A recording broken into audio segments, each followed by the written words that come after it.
Central por Tele 13 Radio.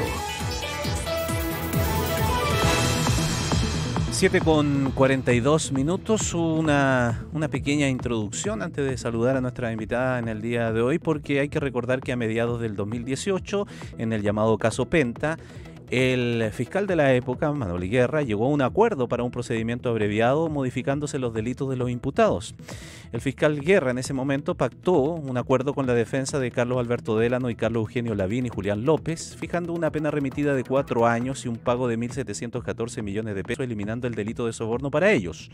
En el caso de Pablo Wagner se eliminó el cohecho, sustituyéndose por enriquecimiento ilícito. Con eso se pudo cumplir también la pena con beneficios como por ejemplo la libertad vigilada. 3 años después, Guerra renunció al Ministerio Público y ahora se abre una investigación a partir de algunos WhatsApp que aparecen en el teléfono de Luis Hermosilla que tienen que ser investigados. ¿Por qué hago esta introducción? Porque a esa situación en su momento se opuso el Consejo de Defensa del Estado y quien hizo presentaciones al respecto fue una de sus miembros, María Inés Horvitz, quien ya no está en el Consejo de Defensa del Estado, pero ahora está en conversación, en comunicación con nosotros. Precisamente le agradecemos esta conversación con Mesa Central. María Inés, muy buenos días.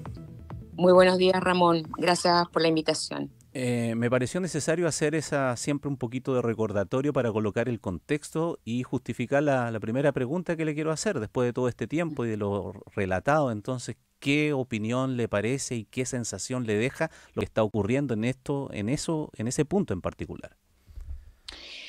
Bueno, que como ya lo he dicho en varias ocasiones, creo que ahora ya me queda claro qué es lo que ocurrió. En ese momento para mí fue algo muy amargo. No era lo que habíamos acordado con el fiscal Guerra, que había dicho incluso en entrevistas públicas, de que iba a perseguir ese caso por su gravedad hasta el final, que se iba a ir a juicio oral, y donde nosotros éramos querellantes por esos delitos que eran los que nos daban como consejo legitimación activa, es decir, nosotros no estábamos en los delitos tributarios, en eso estaba el Servicio de Impuesto Interno, y en realidad para poder llegar a ese procedimiento abreviado tuvo que sacarnos primero, porque de otra forma nosotros hubiéramos instado por forzar la acusación. Esto es un poco complejo de explicar, no sé si es necesario a los teleauditores explicárselo, pero en definitiva nosotros como querellantes estábamos preparados para ir al juicio, y en esa audiencia de reformalización este señor suprime todos los hechos que daban sustento fáctico a las imputaciones por soborno y cohecho, y de ese modo nos excluyó del caso, y por eso pudo llegar luego a esos abreviados que terminaron en lo que ya sabemos.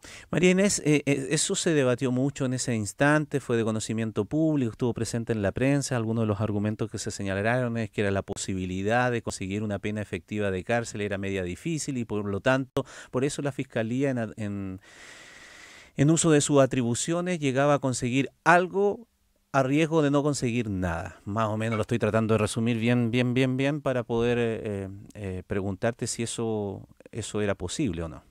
No, es que eso no era posible porque utilizó un mecanismo, es un ardid el que utilizó, realizó una conducta ilícita.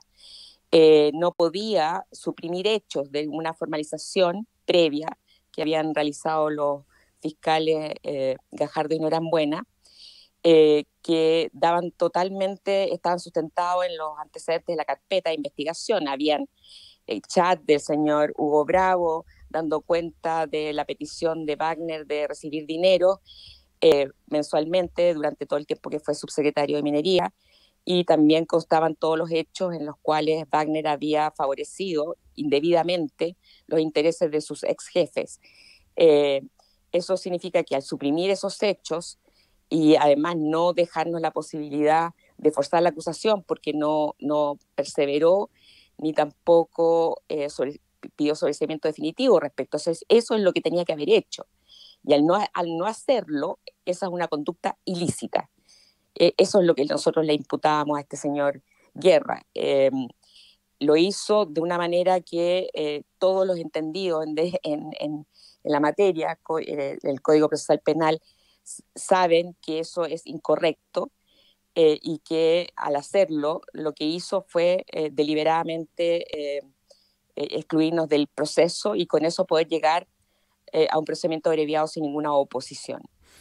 María Inés, después de todo este tiempo que ha pasado y, bueno, de la situación que se está revelando en estos días y que es fruto de materia de investigación, le viene a afirmar sus críticas, aprensiones respecto del funcionamiento total del sistema en términos de que presenta algún tipo de fallas que es necesario solucionar a la brevedad a raíz de estos hechos, solo para no quedarnos en la constatación de algo, sino que de futuro, en el futuro, para que estas cosas no vuelvan a ocurrir? Ramón, ustedes dan el clavo, eso es mi intención al hacer todo este tipo de denuncias. Yo creo que hay que hacer reformas estructurales profundas en el ámbito judicial, en el ámbito del Ministerio Público, del Servicio de Impuesto Interno, de la PDI, etcétera. A mí esto es un problema de Estado para mí.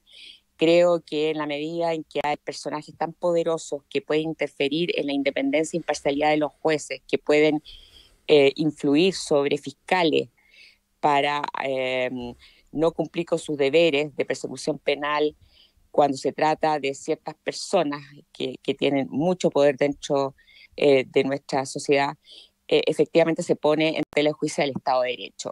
Ese es el tema crucial y fundamental. No puede existir una infracción tan grave a los principios de igualdad ante la ley, de independencia e imparcialidad en el tratamiento o en el ejercicio de las funciones de los funcionarios públicos. Vamos por parte, algunas cosas, por ejemplo, el sistema de nombramiento de jueces. ¿Ya no da para más? No da para más, no da para más. De hecho, públicamente interpelado al presidente de la República que haga algún tipo de gesto en el sentido de presentar algún proyecto de ley que en definitiva cambie completamente el sistema. No puede ser que en el nombramiento de los más altos magistrados de la República intervengan poderes políticos y que esas personas de alguna manera tengan que dar luces de favorecer los intereses de aquellos que los van a elegir o que les puedan luego cobrar los favores realizados. Eso es lo que uno va empezando a ver con mayor fuerza. Ha quedado develado además solamente por un hecho azaroso. Eso es lo que más me preocupa, puesto que en definitiva esto significa que las instituciones no están funcionando. Es solamente por un audio que imprudentemente se entregó,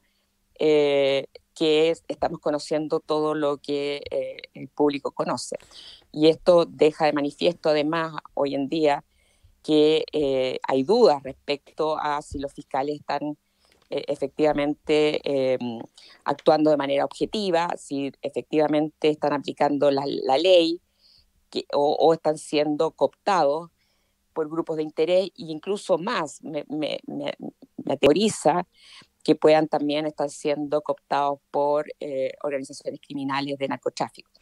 María Inés, eso nos lleva a un segundo punto, que es entonces quién puede fiscalizar a quienes son los persecutores, al Ministerio Público, a los fiscales, su trabajo, evaluarlo, sin que ello signifique,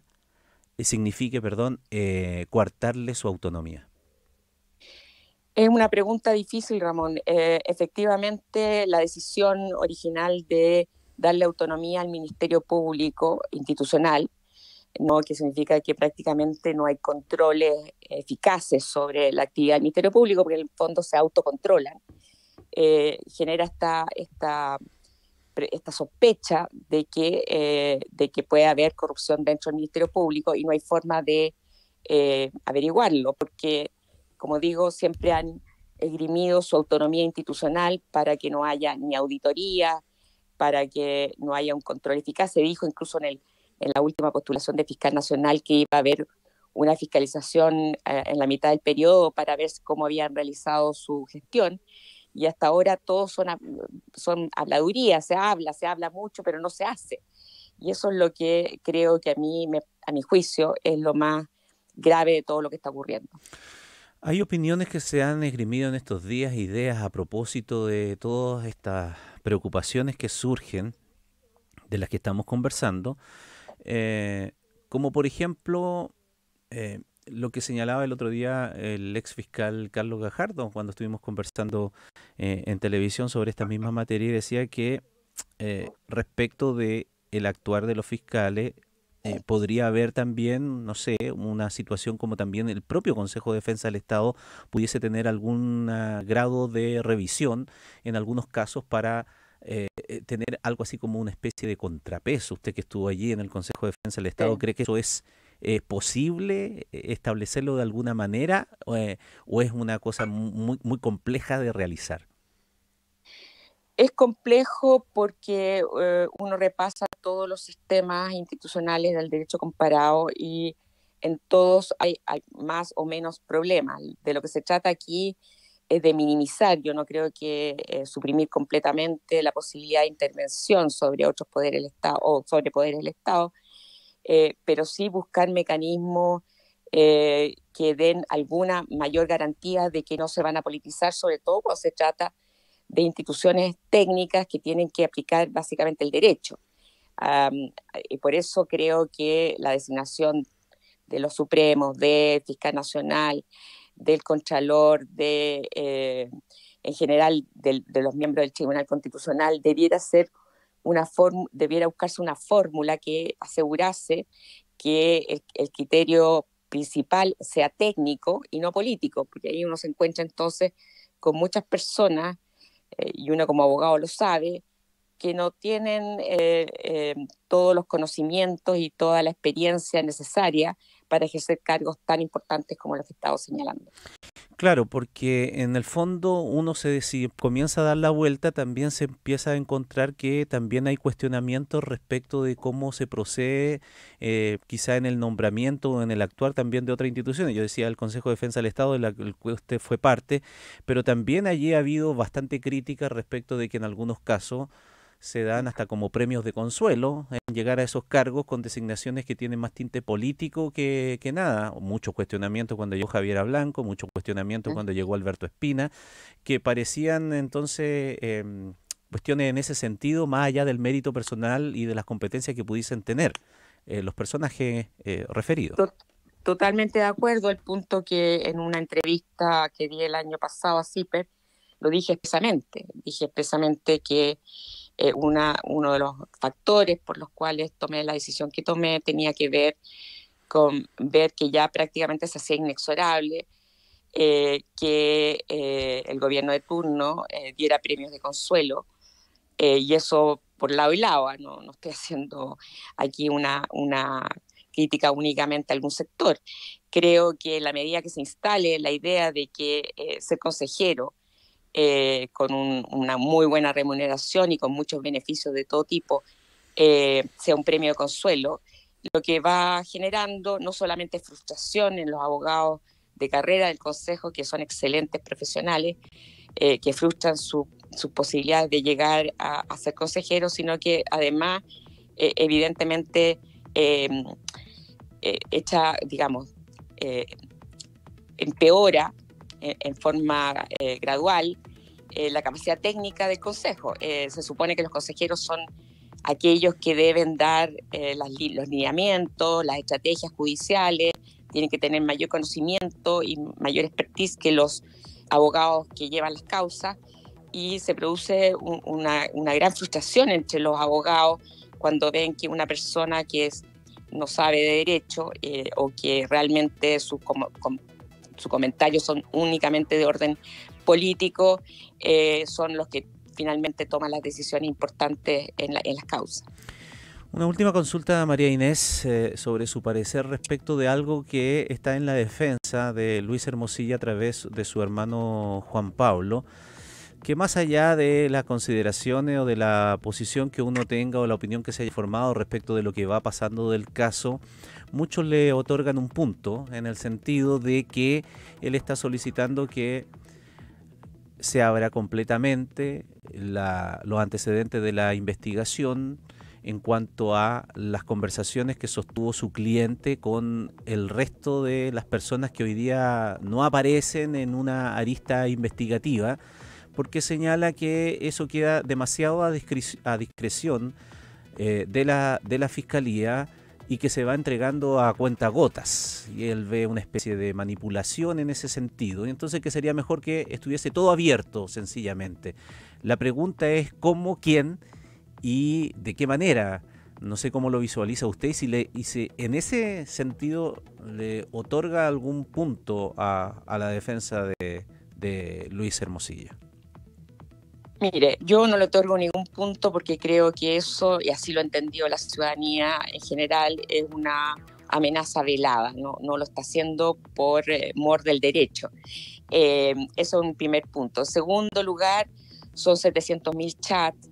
Uno puede entender de que el Ministerio Público no puede dar a conocer al público, porque además hay una norma que dice que en general las investigaciones son solamente pueden ser conocidas por los intervinientes del caso y no por terceros ajenos al procedimiento. Pero más allá de eso, evidentemente el Ministerio Público tiene que cautelar de que aquellos chats que no son conducentes al esclarecimiento de un delito o que están protegidos por algún secreto, no puedan ser dados a conocer. Eso, como digo, en principio. Obviamente puede surgir la duda si está protegiendo a alguien poderoso, alguien que con el cual tenga algún tipo de vínculos con el señor Hermosilla, que pueden ser los propios fiscales u otros, ¿no es cierto?, que pueden estar influyendo sobre las decisiones de los fiscales. La cuestión aquí fundamental es que hay que entender de que estamos en un Estado de Derecho y que todo tiene que ser fiscalizado. Sobre todo la actividad del Ministerio Público, como digo, para mí es opaca, totalmente opaca. No se saben los criterios internos con los cuales toman las decisiones y eso genera obviamente la sospecha y las dudas de la ciudadanía. Creo que, en mi opinión, lo mejor hubiera sido, y esa hubiera sido mi propuesta, es introducir en estos casos la intervención del juez. Que el juez decidiera, ¿no es cierto?, teniendo a la vista los chats, cuáles pueden ser divulgados y cuáles no, porque efectivamente también existe una expectativa de privacidad respecto a aquellos chats que no tienen relación con algún delito. Muy bien. María Inés Horvitz, ex consejera del Consejo de Defensa del Estado, profesora asociada de la Facultad de Derecho de la Universidad de Chile. Muchísimas gracias por estos minutos de conversación con nosotros.